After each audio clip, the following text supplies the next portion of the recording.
एउटा सानो गिफ्ट पनि दिन सकेनौ है। तिमी त मायाको लायक नै छैनौ। अब मलाई यो रिलेसनमा बस्नै मन छैन।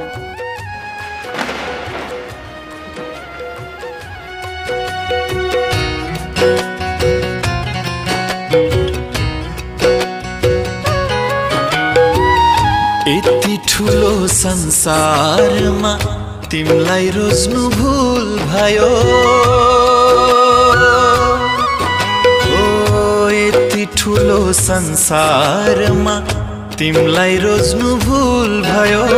एक रातको दुई पाङ्रा झैं हुन खोज्नु भुल भयो। तिमीलाई जिताउन जानी बाजी हारे। तिम्रो रहर पूरा गर्न आफ्नै